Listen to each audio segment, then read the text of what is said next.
Вітаю вас, сябры, мы ў эфіры Еўрарадыё, я Марыя Вайтовіч, а з вамі у нас сёння ў эфіры Ларыса Шчыракова. Вітаю вас, Ларыса. Вітаю. Вельмі радая вас вітаць на волі і ў нашым эфіры. І дзякуй Богу, што вы тут з намі. І мы можам глядзець адной у вочы, хоць і праз Zoom, але гэта ўсё роўна вельмі прыемна.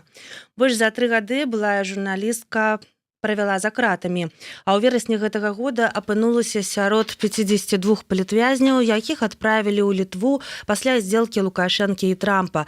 Цяпер Ларыса ва ўмоўнай бяспецы ў Вільні, але за ёй цяжкі шлях праз СІЗА, судовыя працэсы, калонія ды страты, якія немагчыма вымераць. Я заклікаю вас быць актыўнымі, пакідаць свае каментары, пытанні ў чаце пад нашым стрымам, калі для вас гэта бяспечна. Падпісвайцеся на наш YouTube-канал Еўрарадыё і будьце, калі ласка, з намі. Нам вельмі патрэбна ваша падтрымка сёння. Ларыса, ўжо прайшло некалькі інтэрв'ю з табою. Ты вельмі актыўна, дзякую табе за тую размову, за той аповед, які быў падчас прэс-канферэнцыі з былымі палітвязнямі ў Вільні. Я лічу, што вы ўсе маеце, я не ведаю, адкуль у вас столькі моцы было тады, апынуўшыся за кратамі, апынуцца пасля на волі раптам, так і выйсці адразу на вялікую аўдыторыю. Гэта, я ўпэўнена, вельмі псіхалагічны такі, цяжкі крок. Але дзякуй вялікі, я не хачу перагружаць і задаваць усе адны і тыя ж пытанні. Я думаю, што ўжо можна знайсці шмат матэрыялаў у інтэрнэце, але ж некаторыя будуць паўтарацца, бо аўдыторыя паўсюль розная. Вось скажы, калі ласка, як увогуле прайшло ўжо больш за тыдзень, як прайшоў гэты час, што ты адчуваеш на волі, якія першыя ўражанні? Вось, напэўна, з такога пытання пачнем. Карацей, розныя станы, у якіх я пребываю. Но насамрэч галоўнае, можа быць, самае галоўнае, гэта тое, што я 3 гады была ў атачэнні людзей. Я ні адну хвіліну не магла застацца адна, хіба на одну хвіліну, так? Калі нікога няма ў секцыі, калі нікога няма там у вымывальнікі, я магла быць адна. А насамрэч ты 3 гады дзень у дзень, ты кожны дзень з вялікай колькасцю людзей. І гэта так неверагодна стамляе, я просто смяротна стамілася ад людзей. Конечно, мне шмат хто напісаў з маіх сяброў, просто я ўсім паабяцала пазней адпісацца, паразмаўляць, но пакуль я раблю выключэнне, я размаўляю толькі з журналістамі, з-за нашай карпаратыўнай салідарнасці, я разумею, што это за праца, і раблю выключэнне. Я зрабіла выключэнне для Наталіі Дулінай, таму што мы сидзелі разам з ёй у калоніі, это такое турэмнае братства. І я нават толькі учора першыню паразмаўляла са сваёй сястрой, са сваім бацькам, хаця яны вельмі на мяне крыўдзіліся. Мы на ўвесь час на сувязі з сынам, но сястрой і бацькам я размаўляла першыню. Просто вось гэтыя дні мне вельмі хацелася абмежаваць кантакты, хаця мне гэта не атрымалася натуральна, але збольшага я мела магчымасць пабыць адна, і гэта вельмі дабратворна ўплывае на псіхіку, што нарэшце ты можаш пабыць адна, рабіць тое, што табе хочацца, і неяк так не стасавацца ўвесь час людзьмі, не камунікаваць, не кантактаваць увесь час людзьмі. А што тычыцца яшчэ, можа быць, настроя, спачатку я адчувала сябе просто такую нейкую такую страчаную, нейкую пацераная была такая.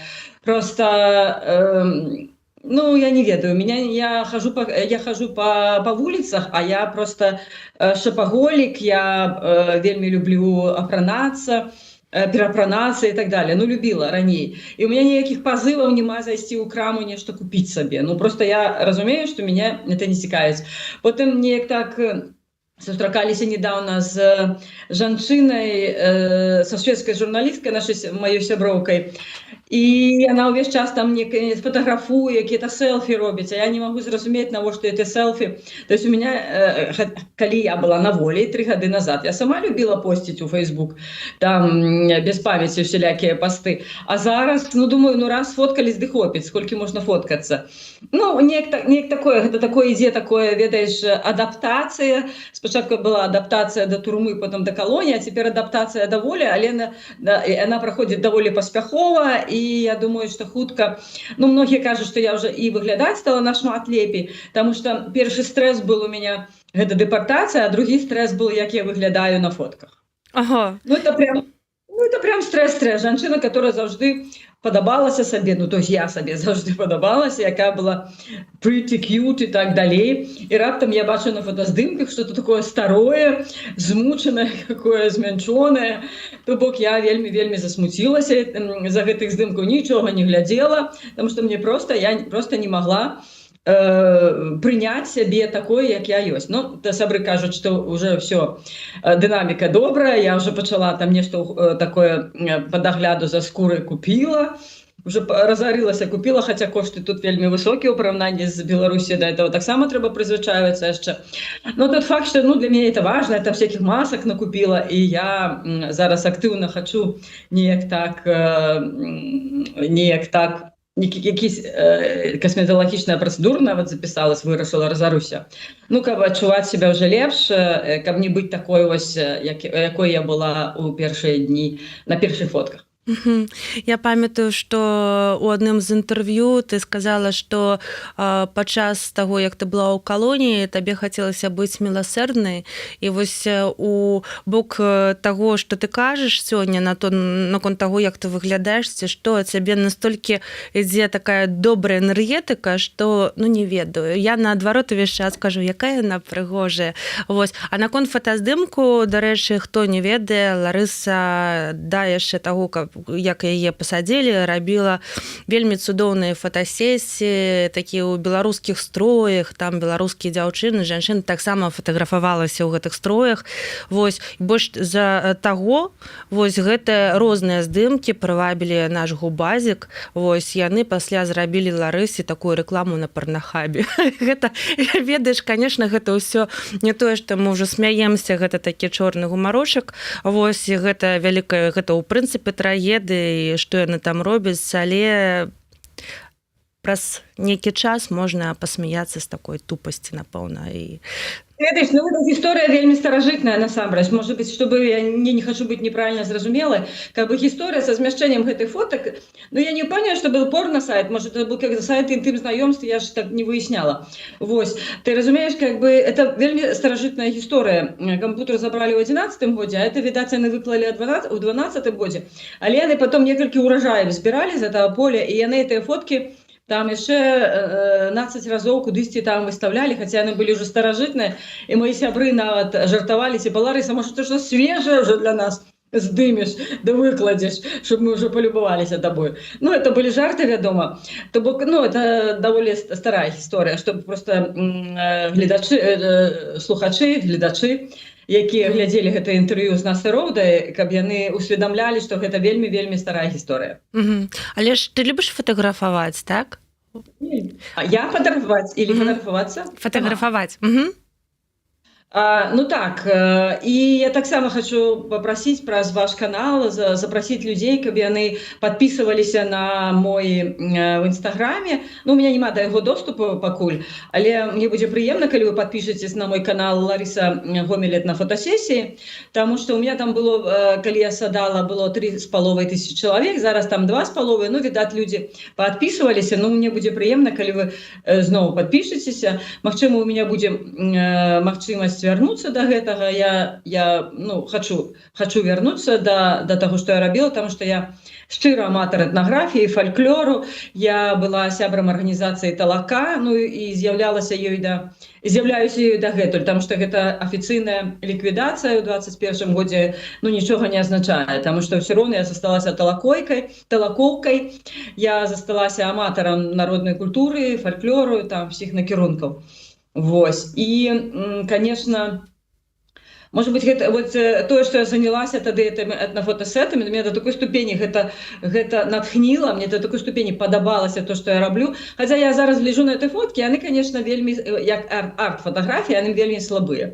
Ну, як фоткі, якія папулярызуюць народны касцюм, окей, але як арт-фотаграфія, ну, таму што я ўвесь час была рэпартажнікам, ну и то не фотографом, видеографом, то бок фотки довольно слабые, но все равно і ад кожнай фотасесіі мой прафесіяналізм рос, і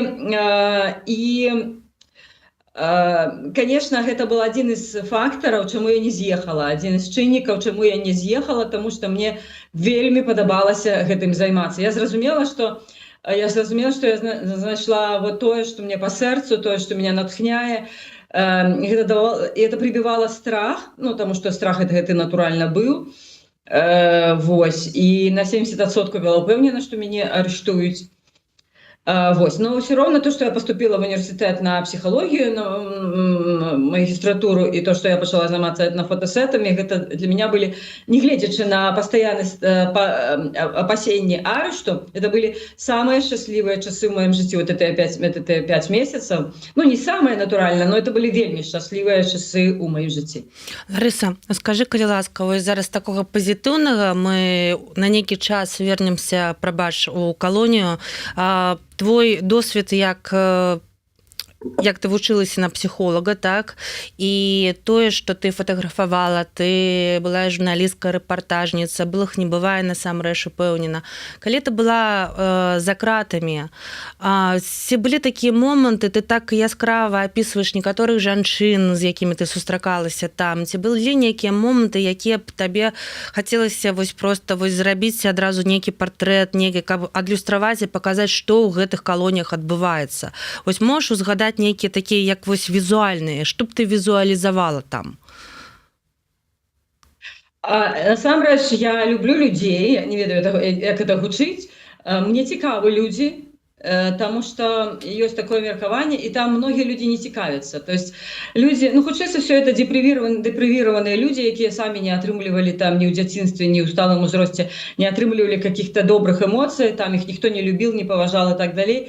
Конечно, яны не схільны там что-то запытываться у тебе, неяк так цікавіцца іншымі людзьмі. Але калі ты імі цікавішся, калі ты задаеш ім пытанні, неважно там любые пытанні, сямейныя, там, пра сямейнае жыццё, пра бацькоўскую сям'ю, яны вельмі адкрытыя, многія з іх вельмі адкрытыя. Ну, может быть, ты ведаеш, я ўвесь час вспоминала одну фразу, якая наша выкладчыца в універсітэце сказала, што самыя складаныя людзі для тэрапіі – гэта дзеці алказалежных. І вот ілюстрацыю гэтым, а так как там вельмі шмат дзяцей алказалежных. Менавіта дзяцей алказалежных ужо, так? Не, ну і алказалежных, но там, не ведаю, в 70% выпадках яны алказалежныя, потому что у іх бацькі былі алказалежныя. Ясно, ну так. Вось, то бок, і там гэтая катэгорыя вельмі прадстаўлена, і насамрэч я бачыла, калі чалавек жыве, вот все свое дзяцінства проводзіць у этой психотравмуючай сітуацыі, такой доўгатэрміновай. Гэта, конечно, мае такое страшэнна кепскі ўплыў на фармаванне ягонай псіхіцы. Вось. І я таких людзей там сустрэла, з адной мы нават, не то, што мы прыяцельствовали, но я над ёй шэфства ўзяла. Потому что, в принципе, у яе там стаіць лёгкая разумовая адсталасць, но я бачыла, што это не разумовая адсталасць, это просто такая запущенасць, як вот казалі раней в Савецкам Саюзе. І я з ёй займалася, мы там... як сцена вот она стаіць, а мы некаторыя рэчы паўтаралі, яна кажа, апошні урок был по гэтым планетам сонечной системы. Она так: Ларыса, и давай мне там мы стоим на проверце. И они там, вот, Марс, Венера там и так далее. И она так была рада, что она запомнила все гэтыя планеты сонечной системы, и мне гэта казала. Потом я занималась з ёю чытаннем. Ну, начитала, ведаеш, як люди читають не ведаю, у першым класе, напэўна. То бок я ее вучила читать, вучила в шахматы гуляць, у меня ничего не атрымалася з ёй. Вось. Я ёй дапамагала рэчамі, я ёй дапамагала. Ну, вось, яна меня вельмі цікавіла, як чалавек, чыё жыццё было зруйнавана вось этой алказалежнай сям'ёю, гэтымі таксічнымі адносінамі гэтай сям'і. І вот што з гэтага атрымліваецца? Таму што беларусы вельмі шмат п'юць, бухаюць, скажам пряма. І вось наступства гэтай страшэннай сацыяльнай хваробы, я бачила у калоніі, бо рэальна 80% злачынстваў людзі жанчыны здзяйсняюць у стане алкагольнага ап'янення. І гэта там прям бачна. Неважна, якое злачынства, пераважна там хто? Топ-3, 328. Гэта не алкагольная залежнасць, гэта наркотычная залежнасць, так? 139 гэта забойствы. Што такое забойство, жаночае забойство? Гэта мужа пырнула там, салат шинкавала, узнікла нейкая канфлікт нейкі, яна яго пырнула. То бок 90% нават больше жаночых забойстваў гэта на пабытовай этой глебе канфлікты нейкія. Тут трошечки тут трэба узгадаць, што да гэтага часу ўжо колькі гадоў змагаюцца за гэты закон супраць хатняга гвалту. Да гэтага часу гэтага закона ў краіне няма. Але такія менавіта сітуацыі, яны я чую ад кожнага, хто выходзіць і распавядае гэтыя гісторыі пра хатні гвалт. Гэта не пішуць там у пратаколах наўмыснае злачынства, то бок планавала і так далей, но гэта не так. Там апроч таго яшчэ заганная практыка судовая склалася, што не ставяць эфект амаль ніколі, і они не ставяць самаабарону. Хаця реально там вельмі часта яны подвергаюцца гвалту. Там, нават вы прыгадайце, гэтая нарада была з Лукашенком, дзе Кубракоў распавядаў пра асуджанай Тарасенкі кейс.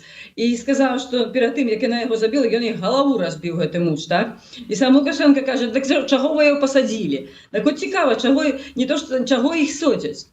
Чаго этих людзей садзяць у турму, калі там самаабарона в чыстай форме? Бывае. Я не кажу, што все кейсы там это самаабарона, но просто заганная судовая практыка, што не ставяць самооборону. И, конечно, это повинно выноситься как-то вот такого кшталту забойства, повинны выноситься особный артикул як особно, потому что они реально не так, как про их пишут, написано у прысудзе. І дзяўчаты з гэтага ўсе абураюцца, потому что большасць там не хотела никого забивать. Лариса, не планавала никакого забойства. Слухай, третья категория — это 174. Слухай, я ж, будучи журналистом, конечно, про всех хочется, потому что проблема в гора. И 328, и практика 328, вот это наркотычный артикул, и там шмат проблемаў звязана з гэтым. Вот с отсутностью закона об хатным гвалце, с гэтым неверагодна несправедливым 18-м дэкрэтам, які зрабіў тысячи и тысячи людей просто какими-то рабами, які закабаліў вечное рабство вось гэтых так званых обязанных людей, збольшого алкозалежных, наркозалежных, у якіх забрали детей, зрабілі их обовязанными, и все. И это велізарная проблема, что такие створаны умовы, што яны фактычна не маюць ніякага шанса вернуцца до нормальнага жыцця, забраць сваіх дзяцей, стаць нармальнымі грамадзянамі. І гэта таксама праблема. Мне хацелось звярнуцца до вас, калегі, каб все-таки гэта тэма гучала, бо гэта реально, я бачу, што ў СМІ она вельмі мала гучыць, а гэта вялікая праблема. Так, это вельмі важна, і добра, што ты пра ўсё гэта распавядаеш. Увогуле, калі я цябе слухаю, і калі я слухала яшчэ больш падрабязнае інтэрв'ю, у мяне стварылася такое ўражанне, што каб зразумець, што такое Беларусь і беларусы, можна заехаць у калонію і там нейкі час правесці. Ты ведаеш, што я насамрэч пра гэта вельмі шмат думала. Наколькі там рэпрэзентатыўная выбарка, скажем так. Может быть, там не зусім то, што ёсць Беларусь. Мы пра гэта спрачались вельмі шмат з дзяўчатамі. Можам мы меркаваць пра ўсю Беларусь на падставе таго, што мы там убачылі. Відаць, гэта нацяжка будзе, да? Натуральна, што гэта і такога вельмі шмат, скажем так. Сказаць, што гэта вот прям вот такая вся Беларусь бухая, там, я не ведаю, там. Так не, так глядзі, а ты як распавядала, ты же сустракала там культуролага Оксану Зарэзку, як ты распавядала, як яна вам праводзіла там лекцыі, так? І наших журналістак, і наш вось гэты свет, так, вось гэта інтэлігенцыю, якая ёсць. То бок, яна ёсць і там, у калоніі, людзі, якія там, ні за што просто сядзяць. Вось. А з іншага боку, вось гэты ўсе праблемы, якіх вельмі шмат у Беларусі, але калі турыст прыязджае, ідзе па чыстых вулачках Менску, яму здаецца, што як у вас все добра, як у вас все чыста, вось нікога у вас няма, у вас тут усё спакойна, ўсё ў парадку. Вось, калі заязджаеш... Праблемаў гара. Сацыяльных праблемаў гара, якія трэба вырашаць, якія не вырашаюцца. Просто і, конечно, для мяне, як для гісторыка, як для журналіста, як чалавек, які супрацоўнічае з праваабарончым сайтам, там просто вельмі шмат было матэрыяла для назірання альбо для вывучэння. І, конечно, гэта адна з прычынаў, чаму у меня там не было экзістэнцыйнага крызісу, тому што я не лічыла, што тое, што там са мной адбываецца, не мае ніякага значэння для мяне. Яно мела значэнне, і гэта было велізарнае значэнне. Да, кошт высокі, вот прям так с погружением займацца даследчыцкай дзейнасцю, але, конечно, карысна, было карысна. Нават я, будучи журналістам, все равно я не усведомляла всей глыбіні вот этих социальных проблем, якія у нас ёсць. Все равно контакт был увесь час вельмі павярхоўны. А там уже прям даволі тесны, даволі шчыльны, і там можна было, конечно, даследаваць. Ці вела ты нейкія дзённікі, нейкія сшыткі, магла ты гэта ўсё записываць, і што з імі цяпер? Ну, я ўсе все записывала, але аператыўны куратар ведаў пра гэта, і ён даў загад, ну, як бы дакладна я не ведаю, но мне падаецца, што такая схема была. Ён даў загад, каб я не пусціў гэтыя запісы. Мне ўсё аддалі, але дзе я там такі гатовы рукапіс быў для публікацыі. Вось ён мне не дазволілі вывесці з СІЗА. А ўжо ў калоніі я рабіла просто, ну, уже маючы гэты сумны досвед, я рабіла такія нататкі, просто каб вяртацца, чтобы просто такія канспектыўныя нейкія такія цалкам зашифрованыя, міксавала там все магчымыя словы на всех магчымых, якіх только ведала мовах, каб ніхто это не прачытаў, але для мяне гэта былі нейкія такія падказкі, успаміны пра тое, што мне хацелось бы далей, ну, каб я памятавала. Ты змагла гэтыя нататкі вынесці з сабою? Мне не далі нічога, уключая, ну, то бок нічога, апроч лістоў СІЗА, чамусь яны для іх зрабілі выключэнне, і все позабіралі, прям все ад слова зусім.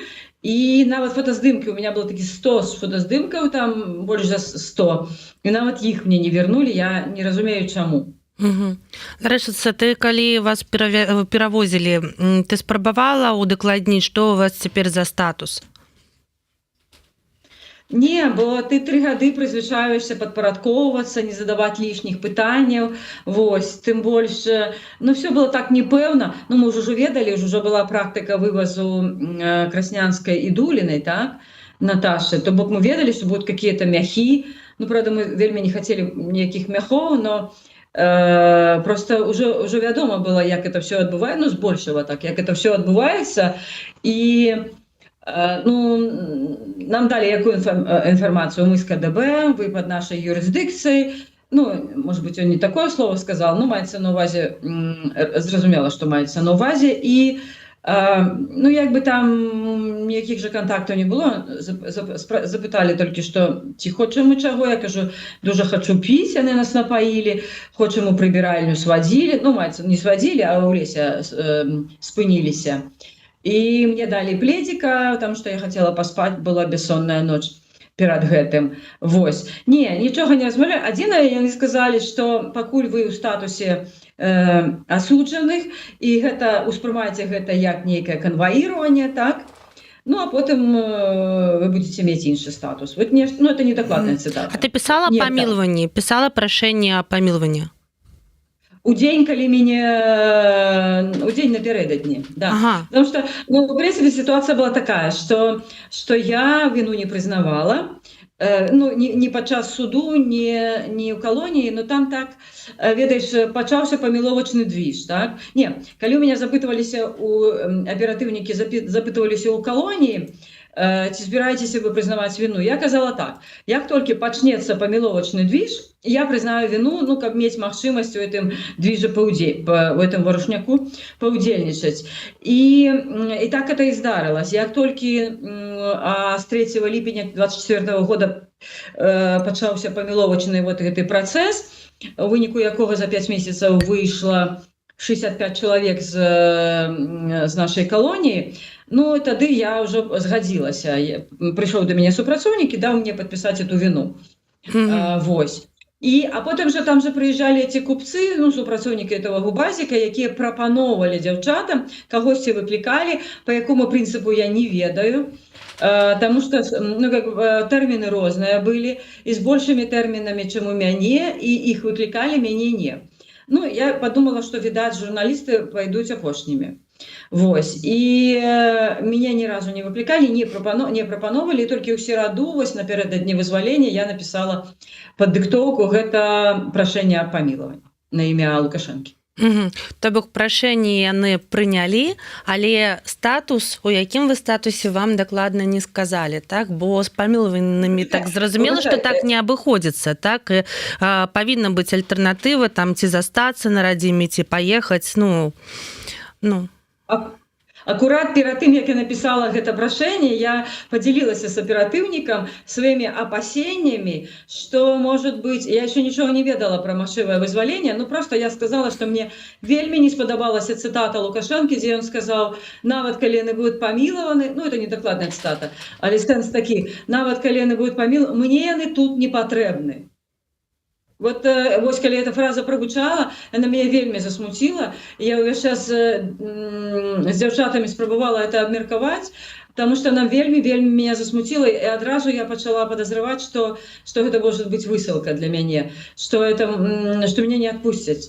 І ў гэты дзень, калі пісалася памілоўка, вось у сераду, я таксама падзялілася гэтымі апасеннямі і з афіцэрам. Маўляў, гэта двойное пакаранне, гэта у чалавека павінен быць выбар застацца. Я, насамрэч, я села, я могла спокойно не сядзець, но я вырашыла: окей, я буду гуляць па вашых правілах. Я ні ў чым не вінавата, я нічога такого крымінальнага не зрабіла. Ну окей, калі гэта плата за тое, каб жыць на радзіме, я готова гэты дарагі кошт, по дарагому кошту гэта аплаціць, дарагім кошце. І ну вось вот эта размова была. На наступны дзень меня вызваляюць і вывозяць. Ясна. Ну ладно, будзем глядзець, што то цікава тое, што я вось думаю, Марыі Калеснікавай, Марыне Золатавай, іншым нашым вядомым палітвязанкам, з якімі ты таксама сустракалася, я ведаю, там за кратамі, ім жа таксама прапануюць там пісаць там прашэнне, ці ўвогуле, вось як ты лічыш, яны могуць апынуцца сярод нейкіх наступных вось вывазаў палітвязняў з Беларусі, якія там, дай Бог, што будуць? Ну, если мы гэта, ну, калі з такой логікі сыходзіць, што мы нейкі такі залатовалютны резерв для Лукашэнкі, які можа нас выменіць на якісь плюшкі, на якісь паслаблення санкцыйныя, дык, ну, па логіцы, ну, зноў-такі, я ж не ў іх галаве, такое адчуванне, што яны такія самыя каштоўныя актывы, і, магчыма, іх прыберагуць на дэсерт, што называецца. Але цікава, ты распавядала, як да іх сталі раптам ставіцца. Вось можаш нагадаць, дарэчы. Бо на прэс-канферэнцыі гэта спачатку прагучала, што што у нас такое здарылася, кіно пад адкрытым небам, і што там яшчэ было? Да, кіно пад гэтым небам, якім удзельнічаюць толькі тыя самыя лепшыя людзі калоній, а дзесятка ніколі не трактаваліся як самыя лепшыя. Это былі неблаганадзейныя людзі, на якіх трэба пільная ўвага. А тут раптам яны апынуліся сярод лепшых людзей калоніі, там перадавікоў вытворчасці, завхозін і так далей. Да, гэта было, конечно, для нас вельмі нечакана. Потым, што там яшчэ? Ну, упершыню, у сераду, акурат, як я напісала гэтае прашэнне аб памілаванні, упершыню за 3,5 гады Калеснікаву запрасілі у клуб. Мы слухали лекцыю. Ты казала, што вы побач сядзелі, там быў нейкі прапагандыст, які прыехаў з кнігай Васкрэсенскага, так, ці там там прэзентаваў, так, і перадаў там прывет са штаба Бабарыкі, ці нешта было па-іншаму трошки? Не, он сказал, что Воскресенский был узначальвал штаб. И Мария рассмеялась. Ну, я шчыра кажу, что не памятаю, кто их там что узначальвал, но я ей это вельмі позабавила. И она начала смеяться. Ну, не прям там рогатала хвіліну запар, но она гучно так засмеялась. А ты вось калі сядзела ў зале з ёй, ты з ёй трошки паразмаўляла? Што-небудзь, што яна табе сказала тады? Слухай, ну яна наогул, як бы ж, яна не абмяркоўвае ніякіх сваіх спраў. Яна вельмі асцярожна ў гэтым. Ну, до мяне даходзіла, вот то, што інфармацыя, якая до мяне даходзіла, ну, праз іншых людзей, што яна віну не прызнае, у гэтым праблема. Магчыма бы яе, ну, зноў такі, там інфармацыя вельмі моцна скажаецца, ну, наколькі я зразумела. Калі бы яе было прызнанне віны, магчыма бы яе вызвалілі, і все было бы нашмат прасцей. Ну, і, відаць, яна не хоча прашэння памілавання. Вот зноў-такі я недакладная інфармацыя. Ну, мне падалося, што размова пра тое, што не хоча прызнаваць віну, не хоча прасіць памілавання і не хоча з'язджаць.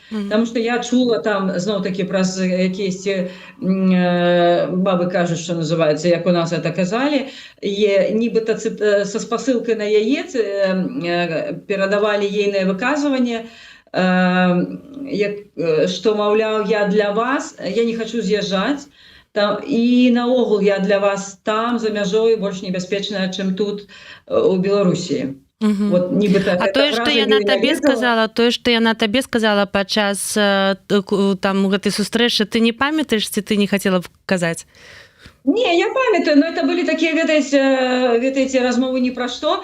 Ну, спочатку мы же сядзім, так, и гучыць такая релаксацыйная музыка, и она просто нам кажа, и некалькі треков прогучала, и она называла композиторов, кто гэта, что гэта за музыка. Вось, потым яна сказала, я ёй подзялілася, что я пачала вельмі дзіўным чынам французскі вывучаць. Я взяла «Войну и мир», там, дзе вельмі шмат французскіх выказванняў, вялікія тэксты нават. Да, попросила Марину Золотову, каб яна мне патлумачыла правілы чытання. Вось, і, ну, я спочатку хотела просто научиться читать, а потом я думаю, а что читать, тут можно и грамматику подвучить, потому что и Марина мне могла дапамагчы, и яшчэ одна женщина, пульмонолог, такая лекарка была у нас, так само она французскую мову ведала. І я подзялілася з гэтым з Калеснікавай, она сказала, вельмі добрый еще вариант, вот так вывучаць мову, взять листы Пушкина до жонки, яны ёсць у бібліятэцы, і взять эти листы, і там вельмі шмат яшчэ французского. І яшчэ она таксама такі цікавы выпадак был, мы уже все ідзем, нас усіх вядуць пасля гэтага, а пасля гэтай сустрэчы нас усіх вядуць на працу. А з намі сустракалася дырэктарка абласной бібліятэкі. І як-то атрымалася, што мы як бы ідзем паралельна, іх выводзяць там за тэрыторыю, ну і вядуць, каб вывесці за тэрыторыю, а мы ідзем да працы. І Марыйка Калеснікава папрасіла дазволу, каб падысці да яе і папрасіць, каб яна ў бібліятэку перадавала больш кніг, бо Калеснікава ўжо ўсё перачытала там. Ну, яна ж у турме сидзела 1,5 гады у ПКТ, так? І была магчымасць чытаць, она сказала, что она все просто перечитала, ей там уже нема чаго чытаць. И она подошла до ей и попросила, ну, молодец такая, она такая, видишь, я бы, напевно, так не зробила, боялась бы там, не то, чтобы я боялась, но как бы не пошла бы там просить этой книжки, и она подошла и сказала, пробачьте, вот, ці можете вы передавать книги, больше книг передавать у нашу турэмную бібліятэку. Я памятаю, што калі мы вось тут сядзелі, да, і, ну, на волі умоўнай таксама, то нас вельмі зачапіла вось гэтая навіна пра яе захворванне, што яна хварэе, і таксама пра захворванне Латыпава, так, вось там, што увогуле пра яго таксама ніякіх там слухаў няма сёння, і невядома, дзе ён, што увогуле ў якім стане тады. І пасля вось гэтых размоў, як там нібыта была сустрэча там з бацькам, так, яе ўсё, была цішыня, ніякіх навінаў не было. Ці абмяркоўвалі ў вас там за кратамі там яе стан, не ведаю, я разумею, што гэта вельмі такія інтымныя моманты, але... Просто ситуація така, там така медичная дапамога, скажем прямо.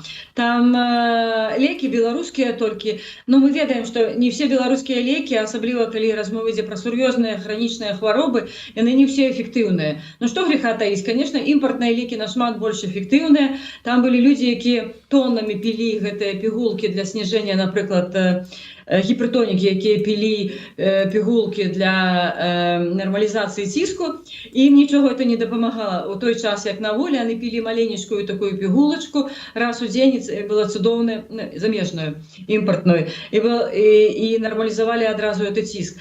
Тое самае, наколькі я зразумела гэту сітуацыю, 100% не паручуся. Потому што мне зноў-такі перадавалі, з яе слоў, но перадавалі ўжо праз некалькі вуснаў.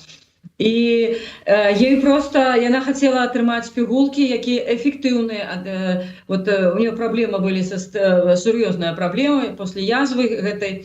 Яна сидзела ў гэтым ПКТ, і ёй не дапамагалі тыя пігулкі, якія ёй давалі у турме. Ну, альбо дапамагалі, недастаткова дапамагалі. То есть яна хацела добрыя препараты, якія б реально ёй дапамаглі, а ёй не узгаднялі іх, потому что там такая процедура, если ты хочешь нешта, калі ты хочешь нешта атрымаць з волі, ты мусіш звярнуцца у лекавую частку, і яны павінны табе даць добро, каб твои сваякі мелі магчымасць даслаць і табе это перадалі. А ей не давалі добро, і ей давялося звяртацца, калі пришли эти губазиковцы там, а вакол яе час ад часу былі пастаянна, вот да яе прыязджалі гэтыя супрацоўнікі, з ёй там пра нешта размаўлялі. Вось. І нам падабалася, што гэты движ захоўваецца, потому что гэта казала пра тое, што все может быть, что все это может скончыцца памылкой для яе, а значит и для нас. І вось яна мусіла да іх звярнуцца з гэтай просьбай, што ёй трэба гэтыя лекі. Я чула, што яны там звязваліся з ейным бацькам, каб купіў, перадаў. Ну, то есть чалавеку давялося там скардзіцца гэтым губазікаўцам на то, што ёй не ўзгадняюць гэтыя лекі. Я такую гісторыю чула. Зноў-такі факт-чекінга ніякага няма. Зразумела, дзякуй вялікі. Ну вось хоць такім чынам мы даведваемся з вуснаў проста былых палітвязняў, мы можам даведацца хоць нешта пра тых, хто сядзіць ужо як мінімум. Для гэтага трэба было выйсці, і дзякую табе вялікі. Скажы, калі ласка, мы учора з табою размаўлялі, і ты сказала, шкада, што наше інтэрв'ю ўжо нейкае там трэцяе ў калейцы ў чарзе пасля яшчэ іншых, і ты сказала, але гісторый было шмат, і я табе яшчэ што-небудзь распавяду таго, што я яшчэ не распавядала. Ой, да, я паабяцала табе ўзгадаць, но нешта я зараз вот прям, потому что занятая, як бы виновата, что я просто не памятаю, но я думаю, что там былі гісторыі, якія хацелось бы мне распавесці. Я просто не хочу зараз займаць часу, сидзець і узгадываць тыя гісторыі. Былі, я абавязкова, может быть, у нас яшчэ будзе какая магчымасць, я абяцаю прям, что я сяду і гэта запишу, потому что, ну, конечно, вельмі ты такая психика так устроена, что уладкавана, что ты імкнешся забыць негатыўнае, то, што з табой было, ну, прынамсі, моя психика так уладкавана, і памятаеш нейкія пазітыўныя моманты. Вось. І таму, ну, там же ж як, вот, стасоўна тых пазітыўных момантаў, там вось гэтая крупіца, то, што у тебе на волі было па змаўчанні, і то, што ты не надта цэніла, недастаткова цэніла, там пачынаеш цэніць, ну, напрыклад, там крыніцай для падтрымання добрага настрою, добрага псіхічнага стану было, ну, вот нават, я не ведаю, та всякие такія дробныя рэчы, закат прыгожы, так, ты втыкаеш гэты закат, табе так падабаецца, альбо рассвет, альбо нейкія там аблокі прыгожыя, і ты на іх глядзіш, і якісь птушкі, а у нас там было шмат голубоў, вераб'ёў, і вот мы іх камілі, там были синички, они же зараз, ну, зараз у городах вельмі мало этих синичек засталося.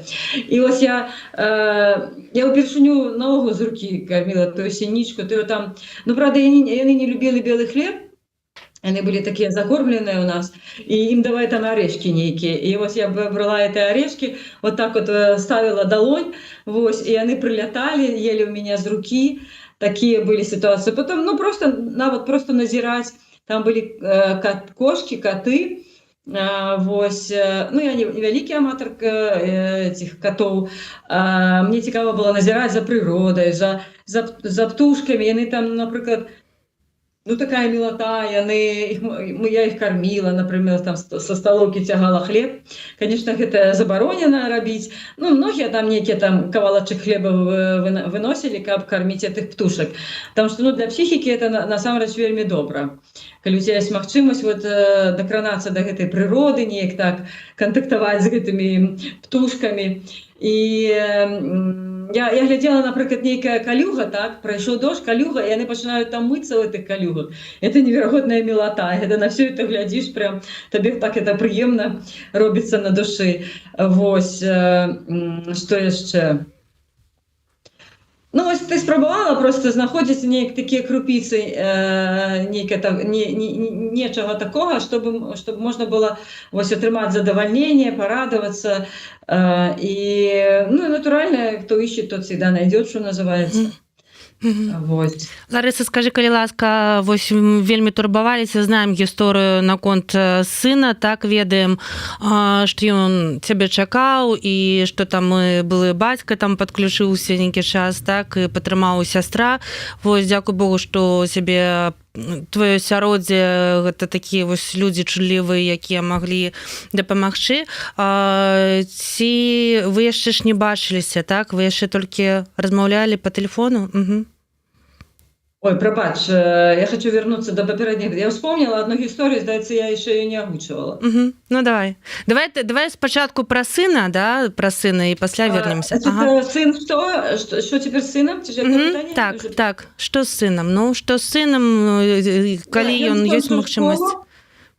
Ну, просто калі я была, ну, не так до вучобы на вялікі жаль, там і вялікі боль, што ён, ну, то есть мама была заучка, якая бы учылася, якая і вучыцца, і будзе вучыцца дасконна. Я вельмі люблю вучыцца, вучобу, веды новыя, но ён не такі. А я ўжо села, дык і наогул перастала вучыцца, контроля не было.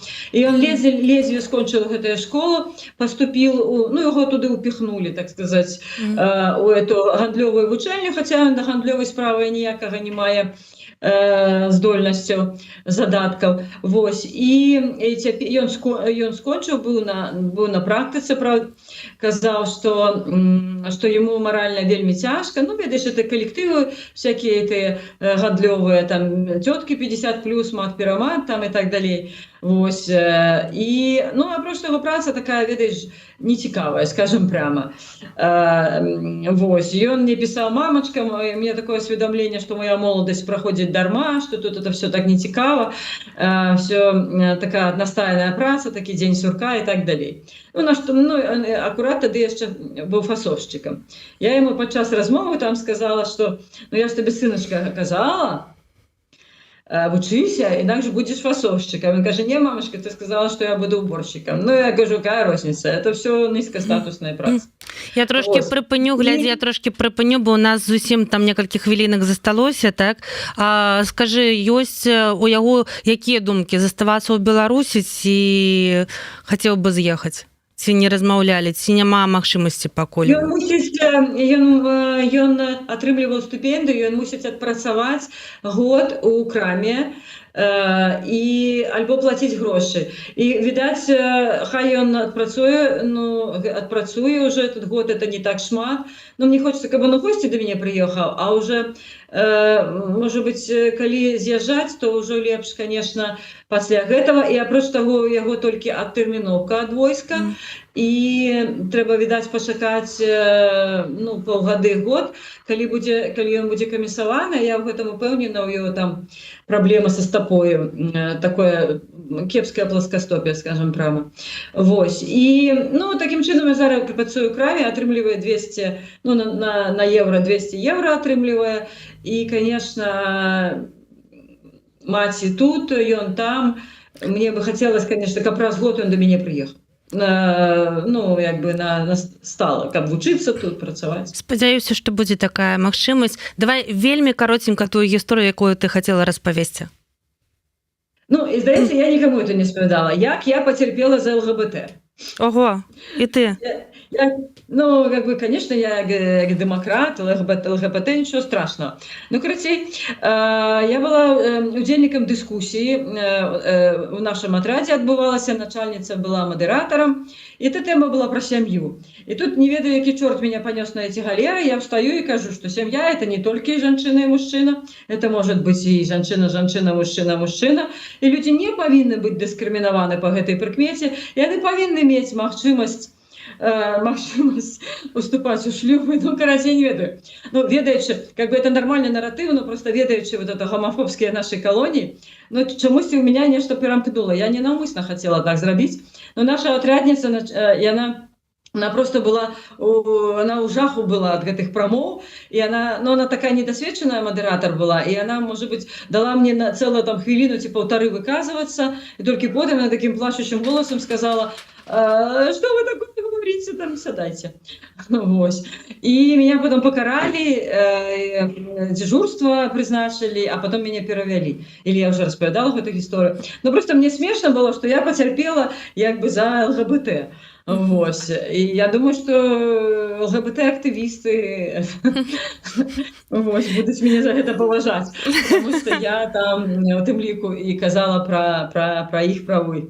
Дзякуй вялікі, а пакуль ты там сядзела, дарэчы, тут спрачаліся, ці можна на парады хадзіць з ЛГБТ сцягамі і з БЧБ сцягамі? Тут такія сваркі былі, спрэчкі тут просто за мяжой, просто з ума сайсці. Карацей, апошняе пытанне. Яны вывозяць патрыётаў, што будзе з краінай? Так паспеў пракаментаваць гэты кантракт Трампа і Лукашэнкі палітык Мікола Статкевіч, які таксама быў у вашым спісе, але вярнуўся ў Беларусь, так і не даехаўшы да Вільні. Ён паспеў патэлефанаваць жонцы, вось такія словы.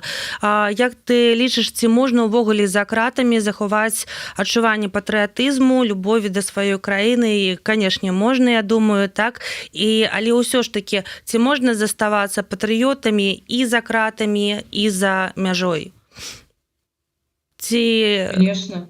Ну, конечно, у меня сердце кровью обливается, что Беларусь безлюднее, что з Беларусі выштурхоўваюць, ну, не скажу, что это самые лепшие люди, инициативных, активных, адукаваных, ну, потому что сколько трэба часу, каб падрыхтаваць добрага лекара, и сколько там, я не ведаю, наставника, инженера.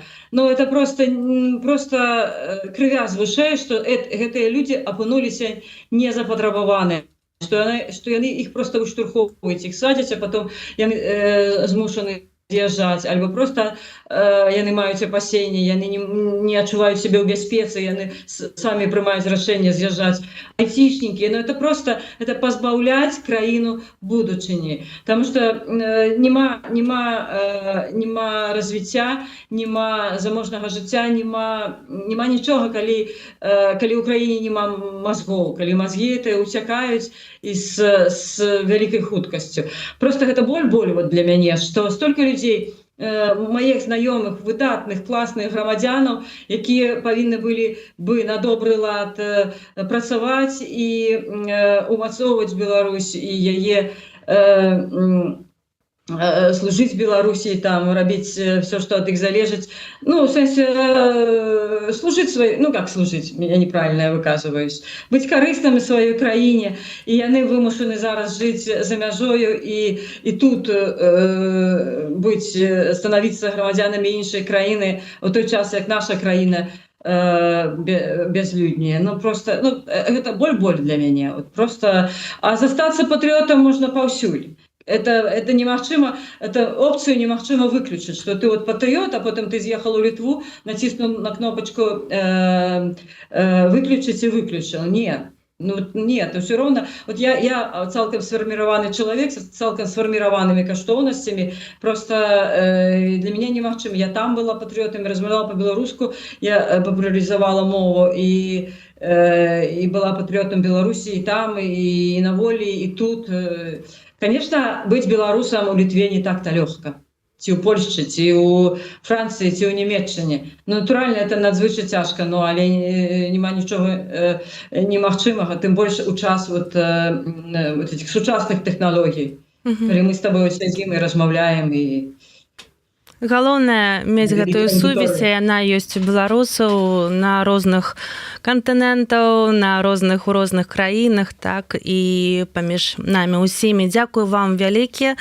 Гэта была размова з журналісткай, былой палітвязанкай Ларысай Шчыраковай, якая нядаўна выйшла на волю пасля больш за 3 гадоў за кратамі і цяпер зноў можа гаварыць адкрыта. Вялікі дзякуй, Ларыса, што знайшла час для нас. Яшчэ паразмаўляем, я думаю, што знойдзем яшчэ хвіліначку і больш падрабязней будзе, калі ты ўжо трошкі адчуняеш пасля гэтай гісторыі. Дзякуй вялікі. Дзякуй, што запрасілі.